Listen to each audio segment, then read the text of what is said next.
I want to welcome Kurt Wuckert. He is the chief Bitcoin historian at Coin Geek. Welcome, Kurt.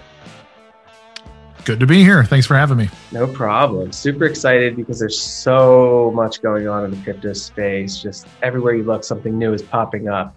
So I want to ask you first, just what is your vision for the space? What do you see happening in the future with it? And just overall, big picture. And where does Bitcoin SV kind of fall into that new world? Well, it depends how big the picture is. If we're scooting out a year versus scooting out 5 years, that might be five years for long-term investment. Let's say 5. All right, cool. So 5 years out, we'll have gone through an entire bear market in all likelihood. Maybe the Great Reset, collapse of the dollar, collapse of global real estate markets, everything else. And by that point, I'm hoping that the world runs on Bitcoin SV as a backbone to everything, really. So the crypto space, this is my third bull market. I got involved in Bitcoin in 2012. I didn't really think of it as an investment at the time, but the 2014 bull run took Bitcoin from $10 to like $1,100 or $1,200, and then popped. The Mt. Gox pop happened, and I watched a few years of bear market go from there, and then fueled back up in late 2016 into 2017. Then we get the big run up in 2017 again, and well, things didn't quite work out the way everybody thought they would either. And a lot of it was frenzy, but a lot of it was like, hey, this is a revolution, and then like, oh no, none of these blockchains can actually deal with a whole lot of demand. That's a problem.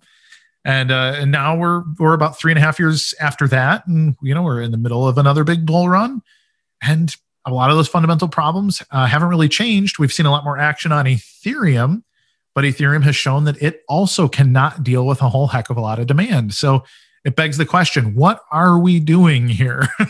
Can any of these blockchains by themselves replace the need for whole segments of the financial economy or anything else? And I think, frankly, it's just not proven that any of them can at this point.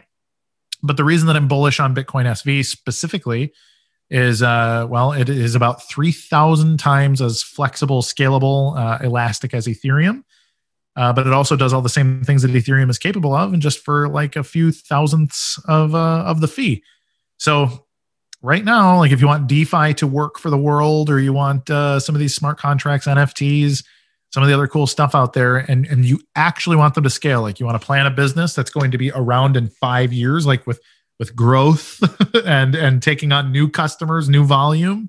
Right now, the only platform that can do that is Bitcoin SV. So that's why I'm bullish on that. But I come from the Bitcoin space and then the altcoin space, and now I've come back around to like, no, Bitcoin was really all we ever needed, and BSV is that implementation. Yeah, and that's super interesting. Just that BSV does have the best scaling powers. It pretty much accomplishes everything any blockchain will ever need to. It's even scarce, right?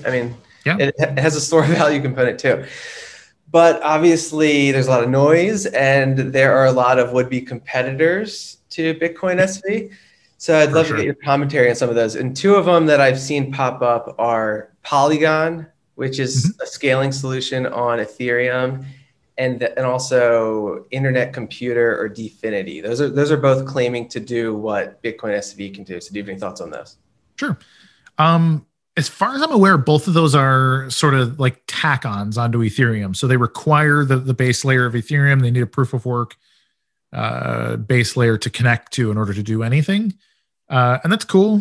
They would work better on Bitcoin SV. People say the same things about stuff like Lightning Network or like some of these other like higher level payment channels, overlay networks, all these other things. And it's like, those are fine. Like those are solutions to all kinds of things. However, there's just no reason to not have the base layer be flexible. Why would you not want it to be predictable, flexible, scalable? So Polygon and Dfinity. Is Dfinity attached to Ethereum? I'm not crystal clear on Dfinity. I do know Polygon. I would need to look at Dfinity myself. So I probably shouldn't speak on that one specifically. Yeah. Are they their own blockchain? I mean, you tell me. What don't I know? I think Dfinity is its own blockchain. It's backed by the big VC firms in Silicon Valley. Andreessen Horowitz, I think, is investing in it. I think they pump billions into it. It's supposedly like a scale. Sure.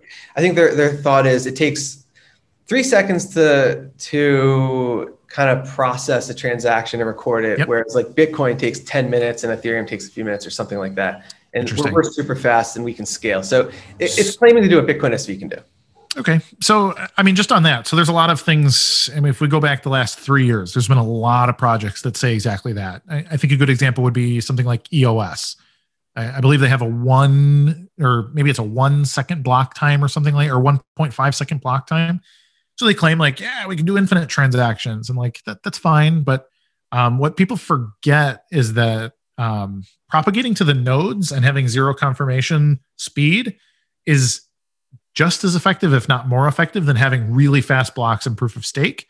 So proof of stake consensus, I don't like the governance aspect of proof of stake consensus. And I said this about EOS when that came out, because they're like, oh no, it's going to be fast, but it has to be proof of stake or delegated proof of stake in that situation. I said, okay, well, just get ready for giant civil wars over their governance. And well, that's what we've seen for the last 3 years. So I would need to look at the governance on Dfinity. Is that what it's called? Yep.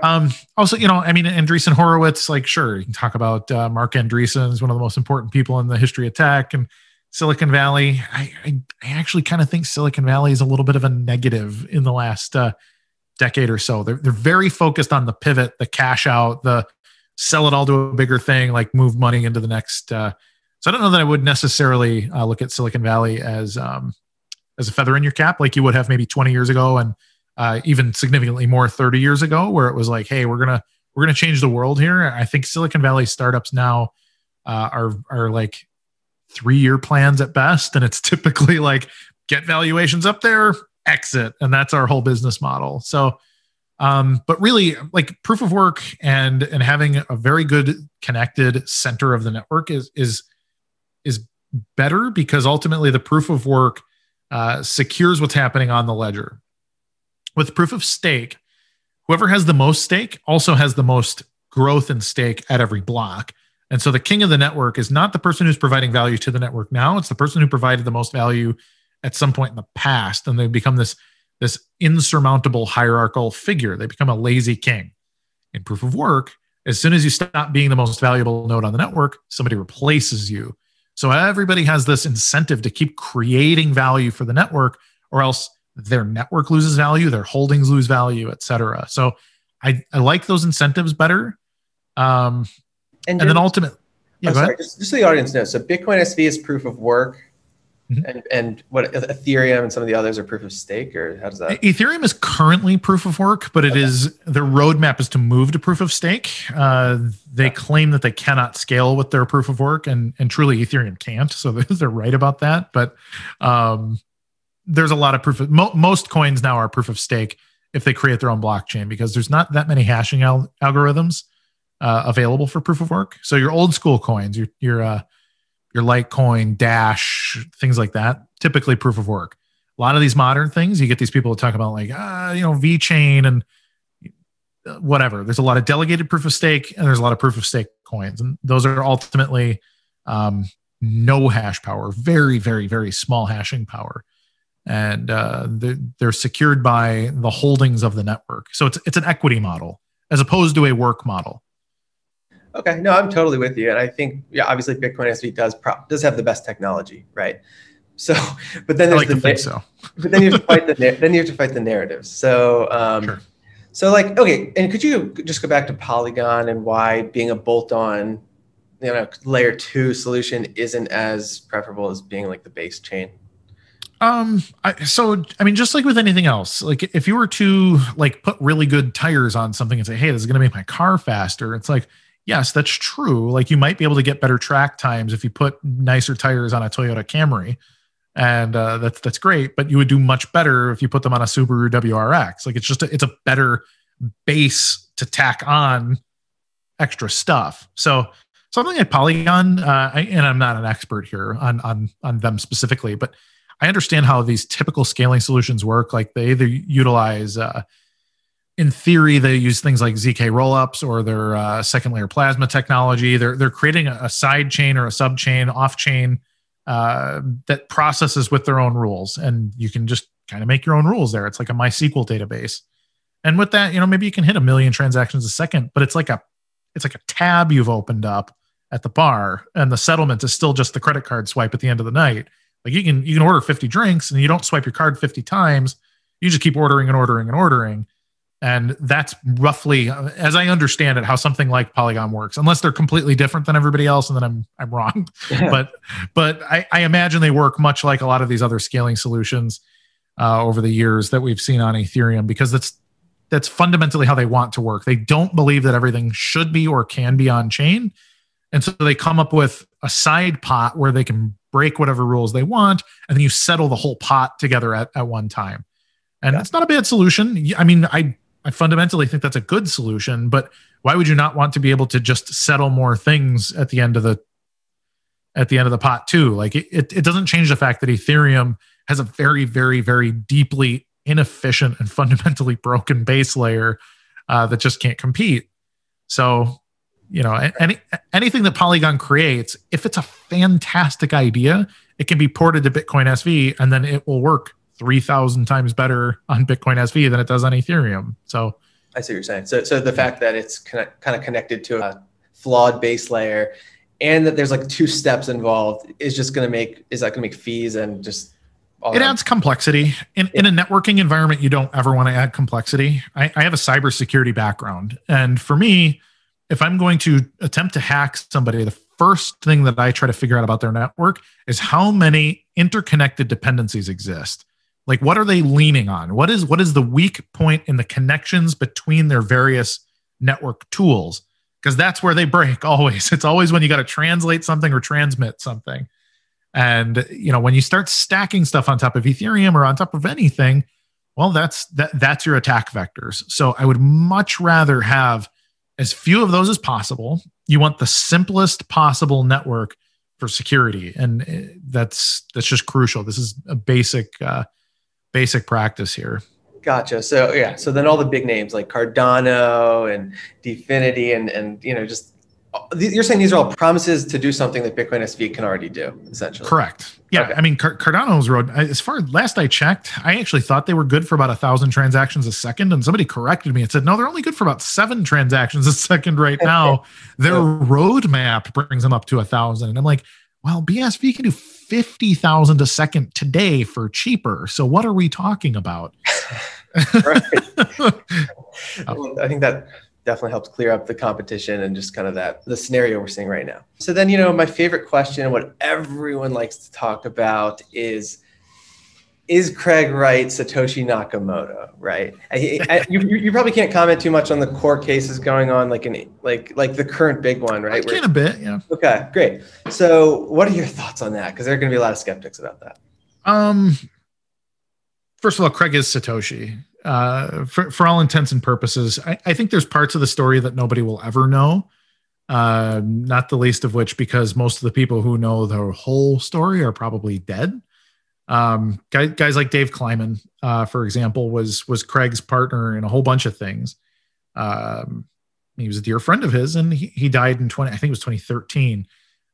Same with Hal Finney, who was the guy who received the first Bitcoin transaction.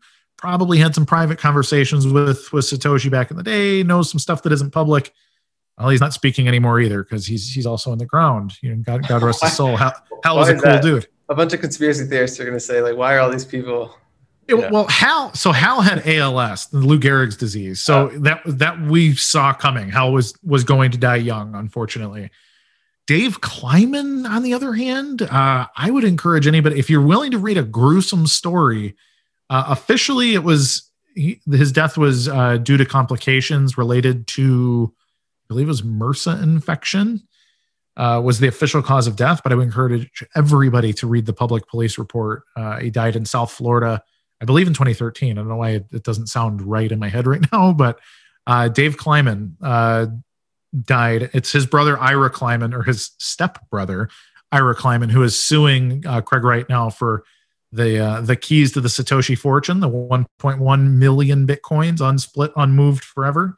Yeah. And so there's a lot going on there. But Dave, I don't want to get too conspiratorial, but read the police report. Everybody can go read a public police report about the death of Dave Kleiman. You draw your own conclusions. But Satoshi, I do believe Craig is Satoshi, at least within any sense that actually matters. Did other people help? I do think other people helped. I think it's clear that certain aspects of things were outsourced, and but it's just like anything else. If you ask a group of people who built a cathedral, well, you could say, well, we would name the architect, but you could also name the bricklayers, or you could name the people that made the stained glass, or whatever else. Who did the beautiful woodwork on the inside of the chapel, that kind of thing, and say, well, the answer is everybody did, but who gets the credit for it? Who deserves the most credit for it? And very typically, you would point to the architect of the cathedral and say that was his vision, his design, this thing that went to the world. And I do believe that was Craig Wright. And the reason for it is the things that he knows that only the architect could know are, as far as I can tell, endless. He's taught me, someone I've been in Bitcoin for 8 years now, full time, studying it. I spend all my time researching how it works, history, economics, all of these things that went into Bitcoin. And every time I have a conversation with Craig Wright about like, hey, what, is this a limit or is this a thing? And like, he just goes on and on and on. And he talks about it like someone would talk about their own children. So the things that he knows, nobody else knew. Not Nick Szabo, not Greg Maxwell, not Hal Finney, even, all these guys. Their public contributions are great, but when you listen to Craig talk about Bitcoin, I mean, to the point where most people say, well, that's not how that works. That can't even be real. He's just making stuff up. Then down the road, year later, 2 years later, you come to figure out like, oh shoot, that's what that op code actually allows us to do. And, that kind of thing. So publicly, no, there is not a 100% proof that Craig is Satoshi. He has not made it. He has not made it clear beyond all doubt to almost anybody, but I do happen to know a few people privately who have seen the cryptographic proofs and things as well, but then it goes back to a trust model. I believe Calvin mentioned on your show, Key and Stephen Matthews are two people that have seen him sign with the Satoshi keys. There's a few others floating around out there as well. Didn't he go on BBC and sign something? What was that? He did. The BBC thing got weird though. Craig is very visibly irritated in that interview, if you pay attention. And you notice that the camera angle keeps changing as you watch that interview. So what they did is they cut that interview up into a couple of segments and made it look a lot worse than it needed to be. And I don't recall exactly what the details were, but I think Craig kind of backed his way out and then also said like, hey, I'm never going on media again. Like he was very, very, very upset with the way all of that went. So I would call that potentially an insufficient proof, but I don't know nobody saw what anybody but the host saw. So it's hard to comment on what was that, Yeah. So. Yeah. Okay. And is it true that this court case that's happening where, what is it? Is Copa suing counter? Yeah. So Craig Wright is sending them a cease and desist letter for showing his Bitcoin white paper on their website. Yep. They're countersuing, and now there's going to be a debate in court about whether he does have ownership over that paper, and that's just going to be like earth shattering, isn't it? Absolutely. So a little bit of context. If you look at the actual copyright to the white paper and the original license, so the original license was 2009 to Satoshi Nakamoto. In I believe it was 2011, it may have been 2012, the core developers, this is after Satoshi, he didn't grant permission, he didn't do any of these things. They just wrote him out of the license, which anybody who understands the very basics of intellectual property law, you can't just erase somebody's name and replace the name on a license. It was publicly known, it was publicly released, it was publicly operated software that creates a network which writes to a database. An analog to that could be something like MySQL.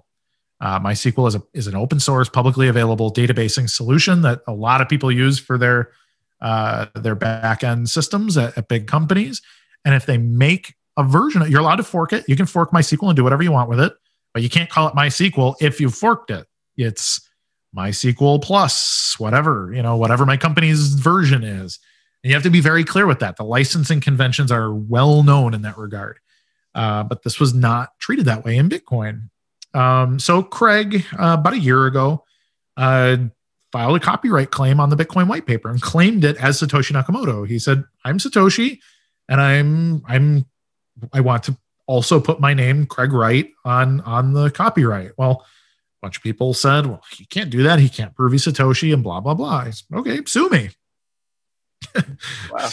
call him on bluff, And so nobody did for a long time. And then he's like, "Okay, well, after a certain amount of time, I guess they're just going to let me have it." And then what he did is he said, "Hey, you changed the rules of Bitcoin, but you didn't change the name of Bitcoin in your implementation. So BTC does not follow the rules of Bitcoin, but you still are using the naming conventions, and that's a violation of the license. And therefore, I would like you to take down the white paper if you are going to call BTC Bitcoin. However, if you are willing to let people understand that the changes you made to BTC make it something different, call it Bitcoin Core, call it, whatever, B Core Gold, or, whatever you want it to be, it doesn't matter. But this is not a Bitcoin implementation. And we understand the nuance and all of that. We understand the nature of the debate.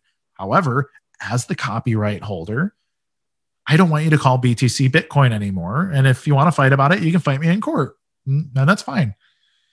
Well, Bitcoin Core's lead developer, Vladimir von der Laan, complied immediately within about 12 hours. He said, "Yep, we'll take down the white paper. You're right. Bitcoin Core is not an example of the Bitcoin protocol, and I do not want to fight about it." Well, Cobra, who is the CEO or founder, or not, well, he's not the founder, but the person who operates Bitcoin.org, which is where the Bitcoin Core software is distributed from, well, he fought back immediately because he's an anonymous fellow, and said, "I'll fight you to the death." And a bunch of other people started to put the white paper up. So this would be like Square Crypto, for example, which is a company related to Twitter. And then a bunch of other tech companies, a bunch of the media, the CoinDesk, and some of these other people, they're all in solidarity, putting up the white paper. Here, this is BTC. This is what this stands for.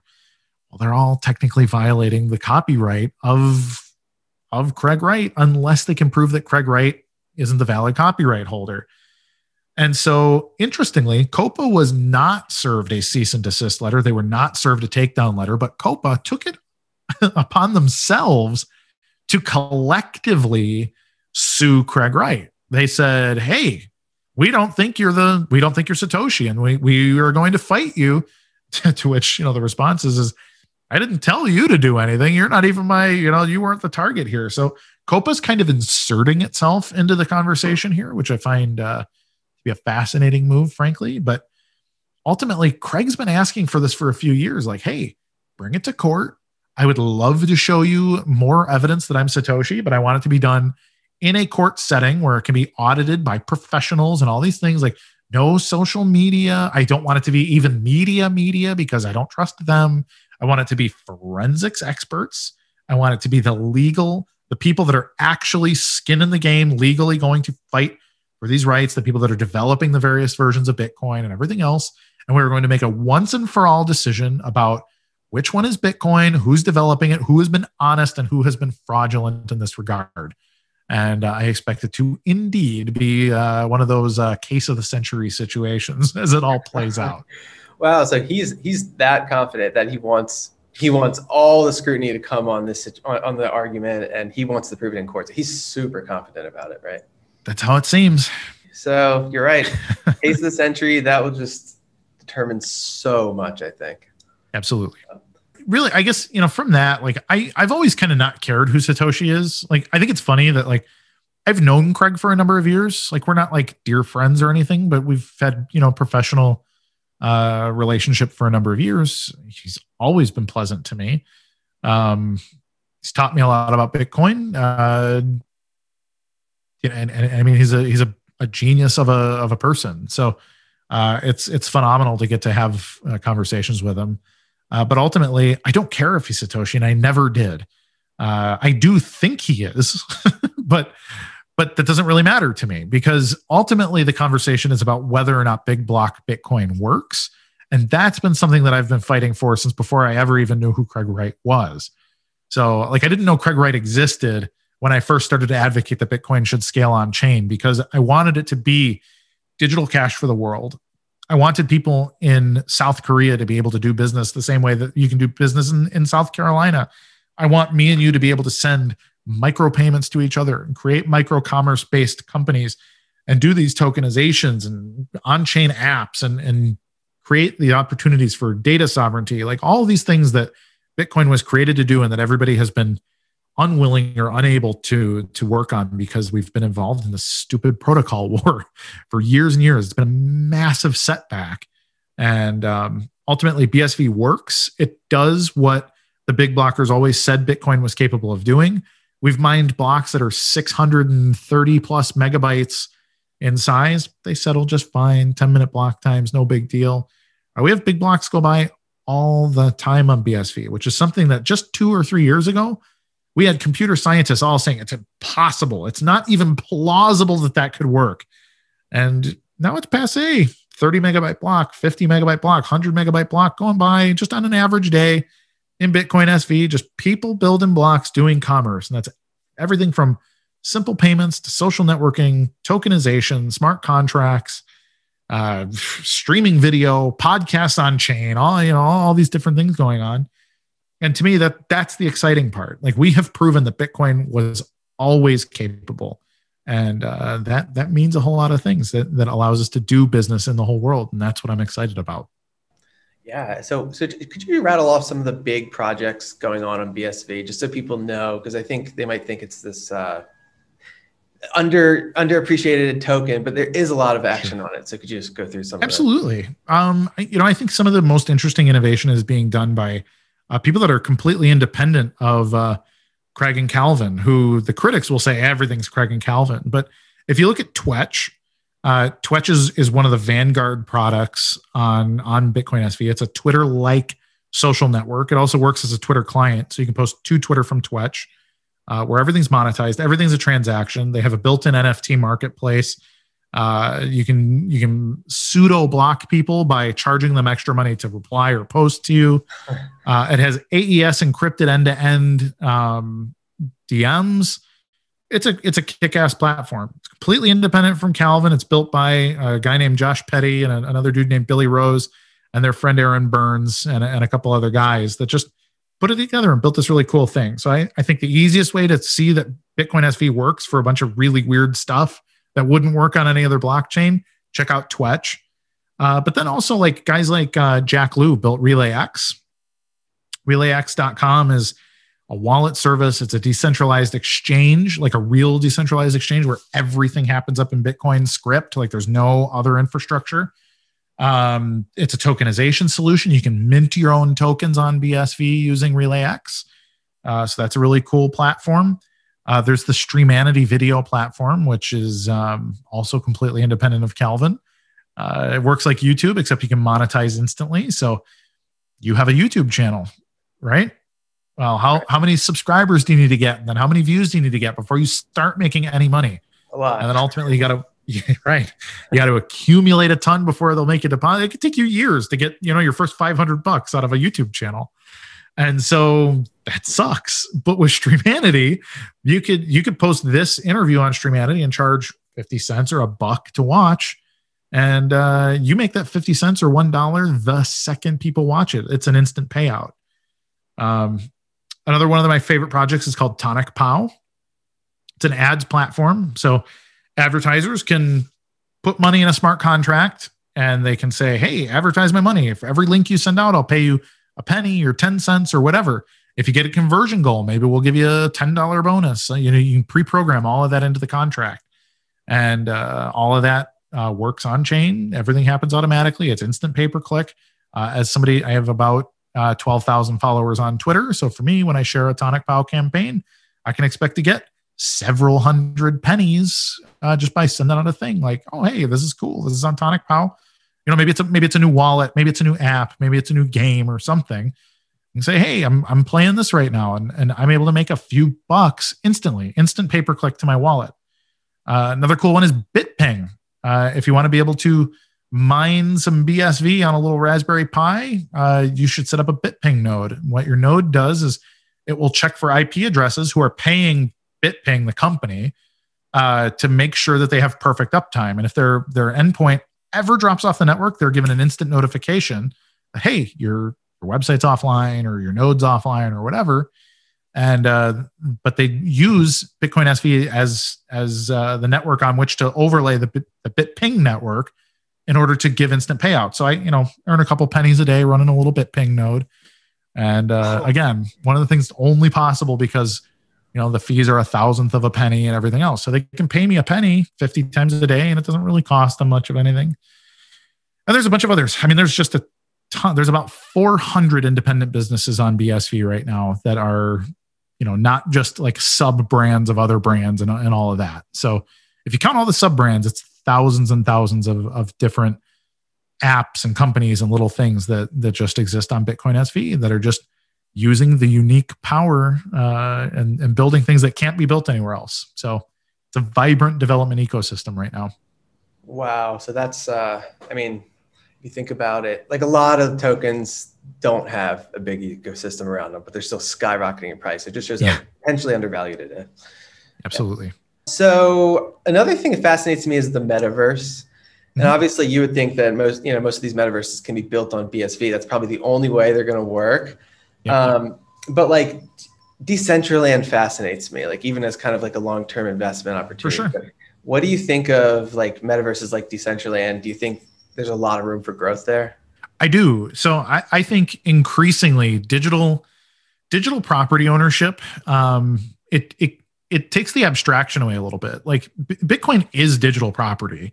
Each hash, every Satoshi is its own piece of digital property. It is a unique collectible. That's something that I agree with the BTC maxis on, that they're unique. It is my Satoshi that I own. But it's a little ethereal. That's some weird computer sciencey stuff. I start talking and people tell me to lay off the mushrooms, that kind of thing. I'm like, no, man, it's unique. but something like Decentraland, Mana, and their Mana token and the currency and the land, like that's what interests me the most. If you go back and look at the last 10,000 years of human history, whoever owns the land controls most things, right? Yeah. And it's only changed very slightly and just in the last couple of generations with technology and industrialism. But bringing it back to like why things fundamentally matter, people need to be somewhere. They need to behave somewhere. They need a place to build the businesses that they're going to build. And increasingly, look at the kids that are younger than us. You look like a millennial. I'm a millennial. So go look at 15 years. How old are you? Sorry. 31. Okay, yeah, I'm 35, so we're in the same boat roughly here. Right. But you start looking at like these 15-year-olds, even 20-year-olds now, and they're like VR, AR gaming, like they live in virtual worlds, and that's very real to them, especially now with the pandemic. Like, look how much the pandemic has changed the way that we function. Almost all of our relationships are over Zoom, and so all of a sudden, these digital spaces and our digital relationships become that much more important. And while a generation ago we would have had boomers who were 50 years old at the time or 40 years old at the time saying, nobody's ever, your video games are all whatever. And it's like, no, now I'm a landowner in this virtual world.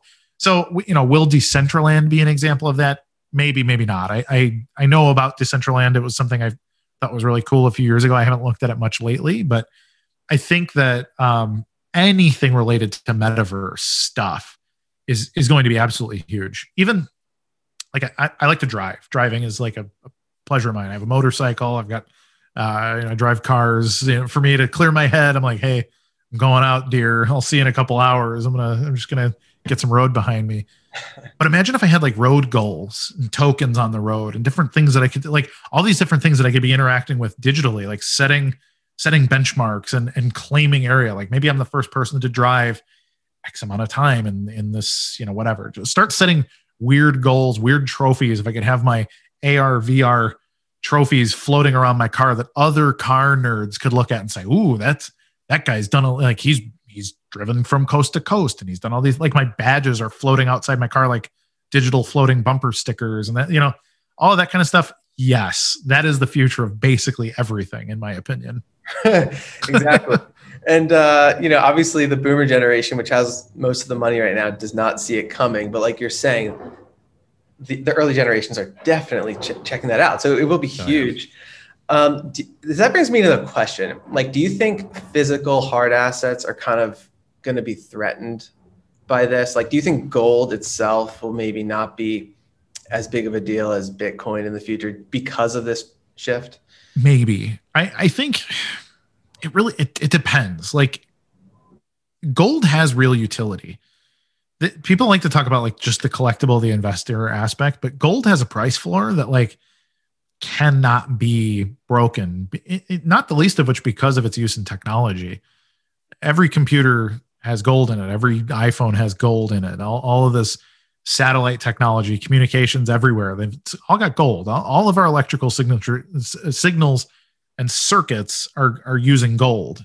And so gold will always have quite a bit of value. So will the other industrially used hard metals. But like, are certain things overvalued because of arbitrary? Yeah, I think lots of them are. I think even going forward, things like oil, I would like to see oil displaced by something like uranium.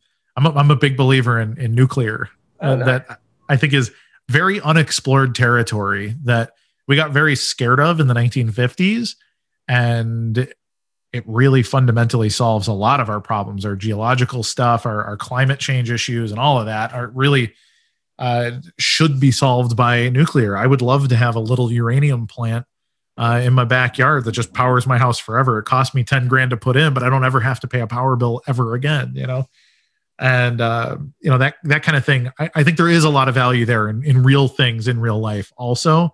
But digital assets are going to continue to be the best performing things going forward into the next decade. I think so. They're starting from a lower base, so it just to catch up. Yeah. Cool. So where can people go to learn more from you?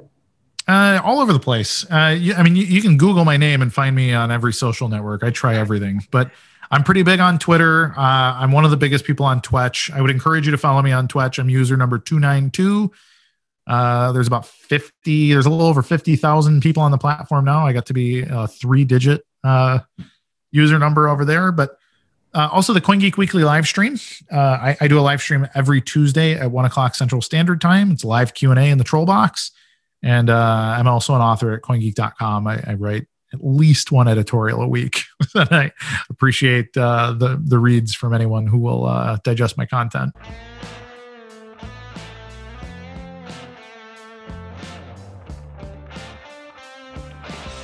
This discussion is for informational purposes only.